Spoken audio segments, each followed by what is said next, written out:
Have you ever held a piece of tech in your hands and instantly felt like the future finally caught up with the present? Because that is exactly the feeling people either love or hate when they first pick up the PlayStation Portal. And today we're going deep, not just into specs, not just into pros and cons, but into the real experience, the honest truth, the things nobody tells you unless they've actually lived with it. And by the end of this video, you're going to know exactly whether the PlayStation Portal is a game-changing device for you or a shiny gadget that the internet overhyped. So sit back, relax, and let's take a journey, because the Portal has a story, and it's a lot more interesting than people think. Before we get into anything else, let me ask you this. If I told you that you could take your PlayStation 5 anywhere in your house, a bedroom, your backyard, your couch, your kitchen, anywhere, and instantly turn that space into your personal gaming zone, would you say that's worth it? For a lot of people, the answer is yes. But for others, it's a very frustrated no. Why the split? Why does the PlayStation Portal have some people absolutely obsessed and others calling it pointless? Let me explain. The first thing you need to understand is this. The Portal isn't trying to replace your PS5. It isn't trying to compete with a Nintendo Switch. It's not a Steam Deck competitor. It's not a cloud gaming device. It does one thing, and Sony wanted to do that one thing perfectly. It plays your PlayStation 5 remotely with no compromises. And once you understand that, everything else starts to make sense. Imagine this scenario. It's late. You finally have time to play, but your PS5 is in the living room. Your roommate is sleeping. Someone's watching TV. Your partner just started a movie. Or maybe you simply don't want to sit upright on the couch like you're attending a job interview. This is where it happens. This is where the Portal shines brighter than you expect. You just pick it up, push the button, and boom, your PS5 comes alive in your hands. Same DualSense haptics, same adaptive triggers, same UI, same games, just portable. And in that moment, something clicks. You realize, wait, I can play Spider-Man 2 in bed. I can grind in Call of Duty in the backyard. I can play Horizon while lying on the couch upside down like a sleepy panda. And this is the exact moment people become addicted to the Portal. But let's pull back for a moment, because the Portal isn't perfect. And if you're thinking of buying it, you need to know the good and the bad. And trust me, both sides are strong. Let's start with something most people don't talk about. Psychological freedom. Yep, psychological. Because having a PS5 locked to one room is like owning a luxury car, but only being allowed to drive in your driveway. Sure, it's still great, but it's limited.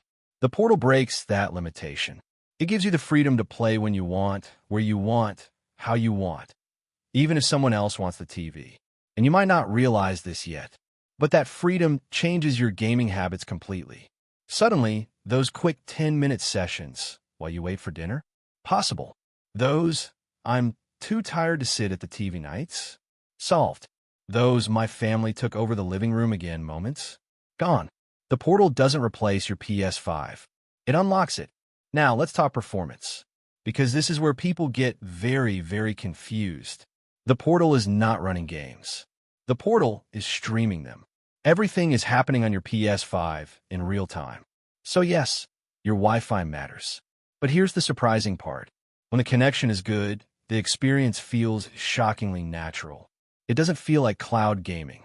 It doesn't feel like a laggy stream. It feels like your PS5 shrunk down and climbed into your hands. The haptics are real. The triggers are real. Every vibration, every resistance, every tiny detail that makes the DualSense amazing is right there. And there's something magical about that, especially if you're someone who cares about immersion. You're basically getting a real PlayStation 5 controller with a screen stuck between it. And that's a compliment, because this device doesn't try to reinvent the controller. It respects it. But let's address the elephant in the room. Why not just use your phone? Why not a tablet? Why not a backbone controller or a Razer Kishi? Here's the truth that people, you don't admit. Using your phone for remote play feels like a workaround. Using the Portal feels like a purpose-built gaming machine. No notifications, no text popping up, no apps interrupting you, no brightness randomly changing, no switching between modes, no Bluetooth controller issues, No having to adjust your phone to fit a clip. The Portal is frictionless. And friction kills gaming joy. You want to play? Pick it up. Done. It sounds simple, but simple is powerful. Now, let's talk about the controversial part. The Portal cannot play games without your PS5. For some people, this is a deal breaker. They want a handheld PS5. They want portability outside the house. They want cloud gaming on the go. If that's you, the Portal is the wrong product. But if you want effortless access to your PS5 around your home, the Portal becomes one of the most underrated gaming devices ever made. And I know some people watching right now are thinking, but is it actually worth the price? Great question. Let's go deeper than the usual yes or no. Because the real value of the Portal isn't in what it does. It's in how much more you use your PlayStation because of it. Think about it this way. If you're using your PS5 for only 1 hour a day because the TV isn't always available, but with the Portal, suddenly you're gaming 2, 3, even 4 hours a day, then the Portal didn't just give you convenience. It literally increased the value of your PS5. The Portal doesn't replace your console. It multiplies it. But let me tell you something even more important. After weeks of using the Portal, something unexpected happens. You start to realize that gaming isn't about the room you're in. It's about the moment you're in. You start playing more spontaneously. You play while relaxing. You play without planning a full gaming session. You play simply because the option is always there. And that shift, from scheduled gaming to natural gaming, is what makes people fall in love with the Portal. Now let's talk about build quality, because Sony did something very interesting here. The Portal looks like a DualSense split in half with a screen glued in the center. But in the best way possible. It's familiar, comfortable, intuitive, no learning curve, no weird button layout, no extraña ergonomics. Your brain already knows this device. Your hands already understand it. And that's one of the reasons people immediately feel comfortable using it. The screen? Surprisingly good. Not OLED, but still crisp, vibrant, and smooth. The 60 frames per second streaming is actually more impressive than people expect. Games look better than they should on a handheld screen, especially single-player story games. They feel cozy, like watching a great movie while lying in bed. And if you're someone who enjoys late-night gaming, oh man, the Portal becomes your best friend. But now, let's go into the part that really matters. The part that determines if the Portal fits your life or not. Let's talk about real-world usage. Picture this. You wake up, you grab the Portal, you start a quick match. You play while eating breakfast. You pause. You continue in another room. No reconecting. No hassle. Later, someone takes the TV, but you're in the mood for a long session. You lie down on your bed. You play with your headphones on. You get lost in the world of the game. Hours pass quietly and peacefully. You're in gaming heaven without ever sitting in front of TV. This is the Portal lifestyle. And if that lifestyle fits you, you're going to love this device more than you expect. But if you want something that replaces your PS5 or plays games standalone, you're going to be disappointed. The Portal is not a handheld console. It is a handheld extension. And the moment you see it that way, you start to appreciate how smart it really is. Now, let's go deeper, because there's one more thing that makes the Portal special. And I guarantee you, not enough people talk about it. It reduces gaming guilt. Yes, that's a real thing. We all know the feeling. Sitting in front of a big TV for hours feels like a commitment. It feels like I am gaming now and doing nothing else. The Portal, on the other hand, feels gentle, flexible, casual. You can play while relaxing with others. You can play without isolating yourself. You can play without dominating the living room. You can play without feeling like you're shutting the world out.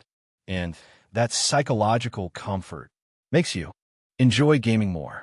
So now, with all of this said, let's answer the final, most important question. Is the PlayStation Portal worth buying? Here's the truth. If you live with other people, if your TV isn't always free, if you like playing in bed, if you want the DualSense experience in a handheld, if you want something effortless, simple, and high quality, then yes, absolutely. The Portal is worth every penny. But if you want to play PS5 games away from home, if you want cloud gaming, if you want a standalone handheld, then no, this device is not built for you. And that's okay. The Portal is a specialized tool, a niche product, a comfort device, a convenience device, a freedom device. And when it fits your life, it fits like nothing else. But before we wrap up, let me leave you with this. Gaming isn't just about graphics. It's not just about performance. It's not about specs or resolutions or teraflops. Gaming is about moments, relaxation, escape, comfort, joy, and anything that gives you more moments, more comfort, more freedom, more opportunities to enjoy your favorite games is worth considering. And that is exactly what the PlayStation Portal does. It gives you the freedom to play the way you want, anywhere, anytime, without complication, without barriers, without friction. Just you, your PS5, and the world of the game you love.